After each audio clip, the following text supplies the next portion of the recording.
우리 인생은 수많은 만남으로 이루어져 있습니다. 부모와 형제의 만남을 시작으로 해서 스승님들을 만나고 또 친구들을 만나고 배우자를 만나고 자녀들과의 만남까지 우리 인생은 만남의 연속이라 말할 수 있습니다. 어떤 만남은 우리에게 위로가 됩니다. 또 어떤 만남은 예기치 않게 우리의 삶의 방향을 바꾸는 전환점이 되기도 합니다. 그런데 우리가 인생에서 경험하는 모든 만남이 우리를 다 유익하게 하고 또 다 우리의 생명을 살리는 것은 아닙니다. 때로 어떤 만남은 우리에게 상처를 남기기도 하고 때로 어떤 만남은 우리의 인생을 무겁게 하기도 합니다. 그런데 오늘 우리 함께 읽으신 이 본문의 말씀, 특별히 누가복음 8장 26절부터 39절의 말씀에 보면 오늘 이 말씀을 통해 누가가 우리에게 분명히 말씀하는 것이 있습니다. 참된 생명을 주는 만남이 있다. 그것은 바로 예수님과의 만남입니다. 예수님을 만나는 그 자리에서 무너진 인생이 다시 살아납니다. 버림받았던 존재들이 회복되고 의미 없이 살아가던 그런 사람이 삶의 목적을 회복하게 됩니다.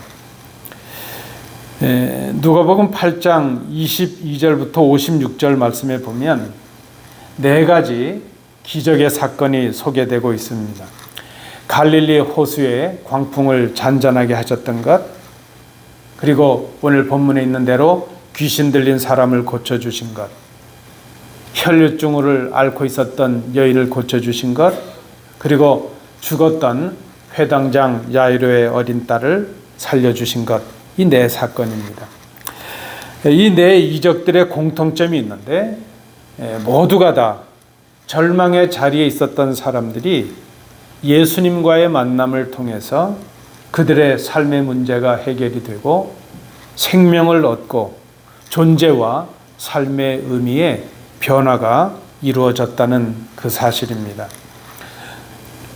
오늘 본문에 등장하는 이 귀신 들린 한 사람도 그 중에 한 사람입니다. 그는 세상에서 버림을 받았습니다. 집에 거하지 못하고 무덤 사이를 떠돌던 비참한 인생이었습니다. 그런데 그에게 예수님께서 찾아오셨습니다. 그리고 예수님을 만난 그의 인생이 완전히 새로워졌습니다. 오늘 이 말씀은 우리에게 이렇게 질문을 합니다. 당신은 지금 누구를 만나며 살아가고 있는가? 우리가 우리의 삶을 연속해 나가면서 누구를 만나며 살아가고 있는가? 아니, 더 구체적으로 여러분은 여러분의 삶 속에서 예수님을 만난 경험을 가지고 계신가 하는 그것입니다.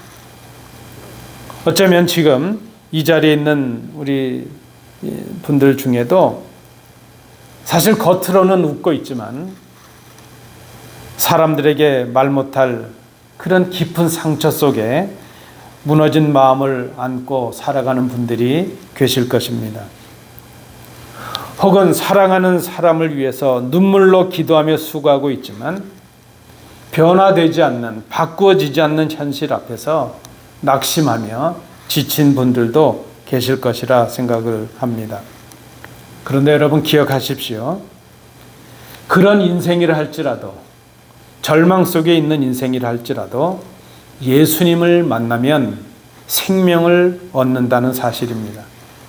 오늘 주님은 우리를 찾아오십니다. 오늘 이 본문의 말씀을 통해서 생명을 살리는 만남이 무엇인가 하는 것을 우리가 함께 생각해 보겠습니다. 첫 번째입니다. 오늘 본문에서 우리가 생각하는 것은 귀신 들린 사람을 만나시는 예수님이죠. 절망 속에 있는 사람을 찾아오시는 예수님의 모습을 발견합니다. 갈릴리 호수에 그 광풍을 잔잔케 하신 예수님께서 제자들과 함께 갈릴리 호수를 건너셔서 거라사 지방, 거라사라는 땅으로 가셨습니다. 이 거라사라는 지역이 어느 곳인지 정확한 위치를 우리가 알 수가 어렵습니다. 그러나 그것이 유대인의 땅이 아니라 이방인의 땅이었다는 것은 분명합니다. 지금 예수님께서는 유대인이 아닌 이방인에게도, 이방 사람들에게도 가신 것을 보죠. 그들도 복음이 필요하기 때문입니다. 자, 배에서 주님께서 내리셨는데 그곳에서 귀신 들린 한 사람을 만나십니다.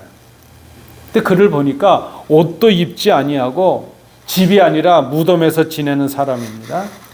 귀신에 잡혀서 난동을 피니까 사람들이 그를 쇠사슬에 묶었습니다. 그러나 그는 그것도 끊어버리고 광야로 달려가서 사람들을 두렵게 만들고 있습니다. 철저하게 외면당한 인생, 포기된 존재로 살아가는 사람입니다. 사람들이 다 그를 피합니다. 두려워합니다. 그런데 놀랍게도 예수님은 그를 피하지 않으시고 만나 주십니다. 오히려 그에게 가셔서 이렇게 질문하십니다. 너의 이름이 무엇이냐? 마치 여러분 창세기 장면이 기억나시나요? 범죄하여 숨은 아담을 찾으시던 하나님의 음성과도 같습니다. 아담아, 내가 어디 있느냐? 지금 하나님의 질문이나 예수님의 이 질문은 단순한 그 이름을 몰라서 정보를 얻기 위해서 하시고 계신 질문이 아니시죠. 그의 그 절망의 삶 속에 함께 하셔서 그의 존재를 회복시키시기 위한 주님의 부르심이라는 그 사실입니다. 그런데 오늘 본문에 보시면 주님은 이름을 묻고 계신데 그는 이름을 대답하지 아니하고 군대라 그렇게 말합니다. 레기온이란 말이에요. 레기온. 이 군대라는 의미는 로마의 군대의 한 단위입니다. 한 군단 정도 된다 그래요. 사람의 수로 치면 4,000명에서 6,000명 정도 되는 병력을 말할 때 군대, 레기온이라는 단어가 쓰입니다. 지금 수많은 귀신들이 이 사람을 지배하고 있다. 그를 잡고 있다는 그런 의미가 있습니다. 그러나 엄밀히 보면 군대라고 하는 것은 그의 이름이 아니죠. 예수님께서 그 귀신 들린 사람에게 너의 이름이 무엇이냐 이렇게 묻는데 그는 이름을 말하지 않습니다. 그저 귀신들이 모여있는 한 형태, 군대라 그렇게 말할 뿐입니다. 지금 이 사람은 귀신에 사로잡혀서 자신의 이름마저도 빼앗기고 말았습니다. 자신의 이름을 빼앗긴 사람은 귀신에 잡힌 채로 자신의 존재와 자신의 정체성을 완전히 상실하고 있음을 이 본문이 보여주고 있습니다. 주님을 만난 이 귀신들은 지금 주님을 속이려고 하는 것이죠. 이름을 말하라고 하는데 군대를 말하게 합니다. 그리고 오히려 그렇게 말하죠. 큰 소리로 주님 앞에 엎드려 말합니다. 지극히 높으신 하나님의 아들 예수여, 당신이 나와 무슨 상관이 있나이까? 당신께 구하오니 나를 괴롭게 하지 마옵소서. 지금 이렇게 외치는 사람은 외치고 있는 것은 사실은 귀신 들린 사람이 아니라 그를 잡고 있는 귀신들입니다. 겉으로 보면 그의 고백이 있는 것 같지 않습니까? 지극히 높으신 하나님, 하나님의 아들 예수, 겉으로 보면 예수님을 믿는 것 같습니다. 그러나 실상은 예수님을 두려워하고 있는 그것에 불과합니다. 여러분, 참 믿음은 예수님을 두려워하는 것이 아니라 예수님의 능력을 누리는 자가 되는 것입니다. 지금 귀신은 그 사람을 사로잡았고 그 이름을 빼앗았고 그의 존재의 가치를 속이고 그의 삶을 비참하게 만들었습니다. 그럼 귀신은 이렇게 속이는 영입니다. 또한 파괴하는 영입니다. 예수님은 그 군대의 귀신을 말씀으로 쫓아내십니다. 사탄의 권세 아래에 무너진 인생을 주님은 말씀 한마디로 명령하심으로 회복시키십니다. 여러분 기억해야 됩니다. 주님의 말씀이 생명의 능력이 됩니다. 여러분 혹시 지금 우리 마음속에, 여러분들의 마음속에 이렇게 거짓 영의 미혹이 되어서 스스로를 낙심하고 포기된 인생, 무너진 삶으로, 외면당한 마음으로 절망 가운데 계신 분은 없으십니까? 오늘 예수님은 그런 인생을 찾아오십니다. 그런 인생은 사람들도 포기합니다. 외면합니다. 그러나 주님은 절망 속에 있는 한 인생을 향해 먼저 찾아가십니다. 가장 깊은 어둠의 자리, 가장 아픈 상처의 자리에 오셔서 그에게 말씀하십니다. 너의 이름이 무엇이냐? 우리를 회복시키시려는 주님의 음성입니다. 아니, 너의 이름이 무엇이냐는 그 의미를 그저 우리식으로 해석해 보면 그것 아니겠습니까? 너는 나에게 소중한 존재다. 너는 나에게 의미가 있는, 이름이 있는 존재다. 나는 너를 살리기 위해서 왔다. 예수님은 절망의 자리에 있는 그 한 사람을 피하지 않으시고 그 존재의 이름을 회복시키십니다. 오늘 본문에서 만나는 주님의 모습입니다. 두 번째 모습입니다. 사람들을 만나는 예수님의 모습이 본문에 나타납니다. 한 생명을 귀하게 보시는 예수님의 모습입니다. 예수님의 말씀의 능력으로 귀신이 물러갔습니다. 그리고 그 사람은 온전히 회복이 되었습니다. 그것을 알게 된 동네 사람들이, 마을 사람들이 몰려옵니다. 그들이 눈으로 생생하게 봅니다. 더 이상 미친 사람이 아니라, 귀신에 사로잡힌 사람이 아니라 옷을 단정히 입고 정신이 온전해진 그 사람을 지금 보았습니다. 그런데 그들의 반응은 우리의 예상을 벗어납니다. 그 동네 사람들은 오랜 동안 고통을 받던 사람이 고침을 받았는데 기뻐하지 않습니다. 오히려 두려워하고 능력을 베푸신 예수님을 향하여 우리를 떠나달라 그렇게 요청을 합니다. 왜 그랬을까? 오늘 우리가 본문의 그 전후 맥락을 보면 이유가 있는데, 그 귀신들이 돼지떼에게로 들어가서 그 많은 돼지들이 바다에 빠져 죽었기 때문입니다. 마가복음의 평행 그 본문에 의하면 물에 빠져 죽은 돼지를 약 2,000마리였다 이렇게 기록합니다.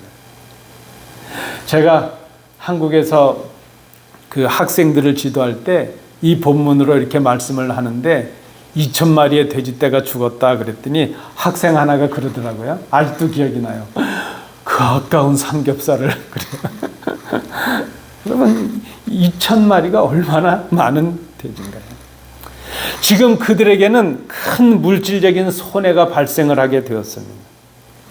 주님은 천하보다 한 생명을 귀하게 여기시는데 그들은 그 가련한 한 생명의 회복보다는 자신들의 손해를 더 중요하게 여기고 있습니다.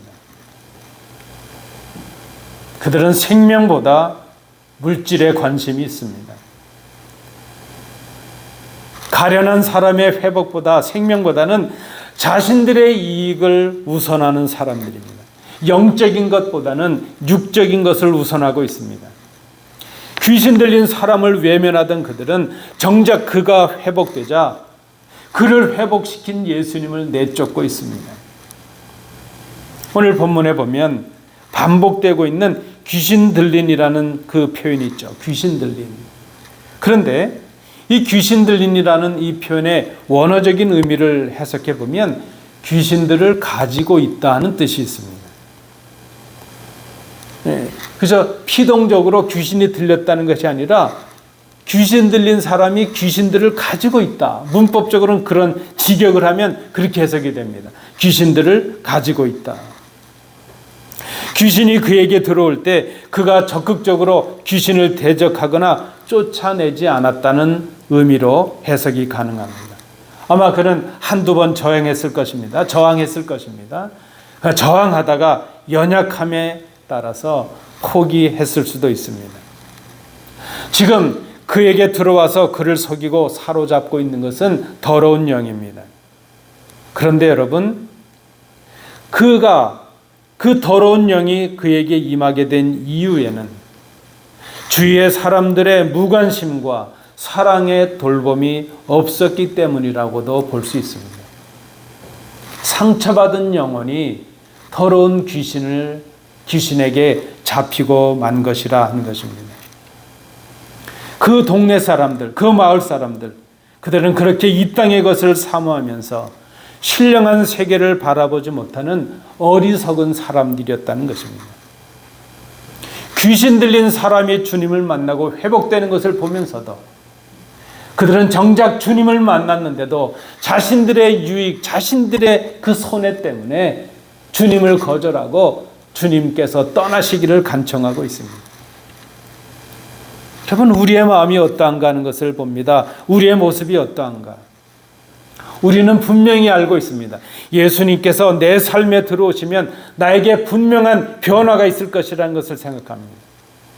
그런데 때로 주님께서 우리에게 주시는 그 변화는 내가 붙잡고 있는 것들, 내가 집착하고 있는 것들을 건드립니다. 예수님을 만나는 것이 나에게 복이 되지만 때로는 그 만남 때문에 우리가 누리고 있던 것들을 포기해야 될 수도 있습니다. 내가 꿈꾸고 있던 것들을 내려놓아야 하기도 합니다. 그래서 우리는 주저합니다. 여전히 한 생명의 회복보다도 2,000마리의 돼지떼의 가치가 귀하게 여겨진다면, 그런 가치를 우리가 가지고 있다면 우리는 예수님을 만났으면서도, 예수님의 기적을 보면서도 예수님을 그저 두려워하고 우리에게서 떠나달라고 소리칠 수밖에 없다는 것입니다. 여러분, 신앙이라고 하는 것, 참 믿음이라고 하는 것은 나의 것을 부인하고 나를 부인하고 생명의 주님을 붙잡는 데서부터 시작이 됩니다. 우리가 결단해야 됩니다. 주님을 만남으로 회복의 은혜를 붙잡을 것인가? 아니면 내가 꿈꾸는 그것을 위해서, 내 손해를 피하기 위해서 주님을 거절할 것인가? 주님은 생명을 귀히 여기십니다. 하지만 우리는 물질 앞에서, 내 욕심 앞에서 예수님을 멀리 떠나라고 소리치고 있지는 않은지 이 본문을 통해서 우리를 돌아볼 수 있기를 원합니다. 마지막 예수님의 모습입니다. 고침을 받은 그 사람을 만나신 예수님의 모습이 본문에 나타납니다. 회복시키시고 그를 사명자로 보내시는 예수님의 모습입니다. 귀신 들렸던 사람이 고침을 받았습니다. 주님께서 그 더러운 귀신에게 명령하셨습니다. 그 사람에게서 나가라 명령하셨을 때에 그 귀신들이 그에게서 나갔습니다. 옷도 입지 못하고 벌거벗게 돌아다녔던 그 사람이 단정하게 옷을 입게 되었습니다. 가족들과 함께 집에 거하지 못하고 정상적인 삶을 살아가지 못하고 그저 사망의 음침한 골짜기 무덤에 거했던 사람이 이제 집으로 돌아가라는 주님의 명령을 받았습니다. 예수께 엎드려 소리치며 마귀의 그 사탄에 사로잡혀서, 더러운 영에 사로잡혀서 소리치던 사람이 이제 예수님의 발 앞에 조용히 앉아있는 사람이 되었습니다. 귀신들에 이끌려서 쇠사슬을 끊어버리고 광야로 내닫던 그 사람이 정신이 온전하게 되었습니다. 그의 육체와 정신과 영혼과 그의 삶의 모든 관계가 온전히 회복이 되었습니다. 여러분, 주님의 회복이 바로 그렇습니다. 주님은 우리가 잃어버린 옷과 우리의 정신과 우리의 몸과 우리의 상처로 찢긴 영혼까지 고치시는 온전한 주님이십니다. 우리를 이렇게 고치시는 분은 오직 주님밖에 없으십니다. 이제 고침받은 그 사람은 예수님께 간청을 합니다. 예수님과 함께 있기를 원합니다. 마치 변화산에서 그 베드로가 그곳이 너무 좋아서 내가 여기가 좋사오니 여기 머물고 싶습니다 했던 것처럼, 그가 그 주님께로부터 고침을 받고 주님을 따르겠다고 간청을 합니다. 그의 간절한 요청에 주님께서 말씀하십니다. 집으로 돌아가 하나님이 내게 어떻게 큰 일을 행하셨는지를 말하라. 그는 주님의 말씀 앞에 자신의 그 마음을 이제 뒤로 하고 그저 순종합니다. 그래서 그는 말씀대로 돌아가서 예수께서 자기에게 어떻게 큰 일을 행하셨는지 그것을 온 성내에 전파하는 사람이 됩니다. 주님은 그를 제자의 자리로 부르십니다. 주님의 회복, 그것은 존재와 관계와 영육 간의 회복이 있는 온전한 회복을 의미합니다. 회복된 인생은 이제 자신을 고치신 예수님의 증인으로 복음의 전파자로 살아가는 사람이 됩니다. 여러분, 우리가 예수님을 만나서 회복된 사람이 되었다면 회복된 삶이 필요합니다. 그것은 예수님의 증인의 삶을 살아가는 것입니다. 그는 마을로 돌아가서 자신에게 일어난 일을 사람들에게 전합니다. 여러분, 놀라운 변화입니다. 무덤 사이를 떠돌던 사람이 이제 그 마을에서 사람들 속에서 생명을 전하는 사람으로 바뀌게 되었습니다. 주님을 만난 사람은 그의 삶이 회복되고 사명의 사람으로 변화가 됩니다. 예수님과의 만남은 단지 육체의 치유나 우리의 육체 회복으로 그치는 것이 아닙니다. 그 만남은 우리의 존재를 회복케 합니다. 우리의 삶을 회복하게 합니다. 그리고 우리에게 주신 사명을 회복하게 합니다. 예수님께서 십자가에 죽으시고 낙심하여 고향으로 돌아가 고기를 잡던 베드로를 주님께서 만나셨습니다. 베드로를 만나신 주님은 그의 존재와 그의 삶을 회복하신 후에 그에게 내 양을 먹이라 사명을 회복하게 하십니다. 여러분, 우리가 주님을 만났다면 우리를 만나신 주님은 우리를 회복하십니다. 그리고 우리를 다시 삶의 자리로 보내십니다. 그리고 그것에서 우리가 만난 주님, 우리를 회복시키신 주님을 증거하는 증인이 되라 오늘 우리에게 요청하십니다. 이제 우리는 더 이상 주님을 두려워하는 사람이 아닙니다. 하나님의 자녀로서 그제 그 아버지의 능력을, 주님의 능력을 누리는 사람들이 되고 행하는 사람들이 됩니다. 오늘 주님께서 우리에게 요청하십니다. 우리도 주님처럼 말씀으로 능력을 행하는 사람들이 되라. 그것이 우리의 전도입니다. 회복된 우리에게 주어진 사명입니다. 주님은 회복된 사람을 사명의 자리로 주님의 제자로 세우십니다. 우리에게 그 사명이 주어져 있습니다. 오늘 본문에 등장한 이 사람은 세상에서 버림받은 사람입니다. 그러나 주님은 그 인생을 살리기 위해서 바다를 건너오십니다. 말씀으로 그를 고치시고 존재를 회복시키십니다. 사명을 회복시키십니다.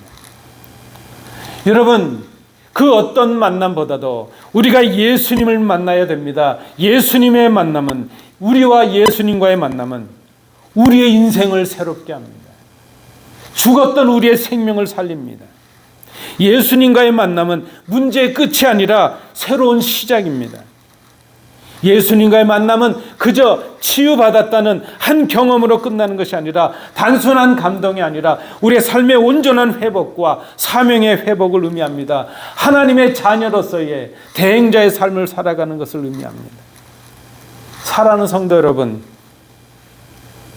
오늘 우리는 어떤 만남을 기대하며 살아가고 있습니까? 우리가 추구하는 만남은 무엇입니까?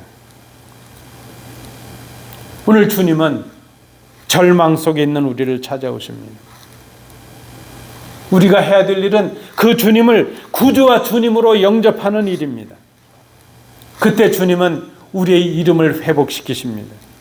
우리의 존재와 우리의 가치와 우리의 삶의 의미와 우리의 목적을 새롭게 하십니다. 그리고 우리에게 그 감격을 전하라 말씀합니다. 생명을 살리는 만남을 전하는 바로 그 사명입니다. 이 말씀을 통해서 우리의 삶을 돌아볼 수 있길 원합니다. 생명을 살리는 만남을 허락하신 그 주님을 위하여 이제 우리도 생명을 살리는 만남을 증거하는 귀한 사명의 삶을 살아가는 복된 성도들 되시기를 축복합니다. 기도하겠습니다.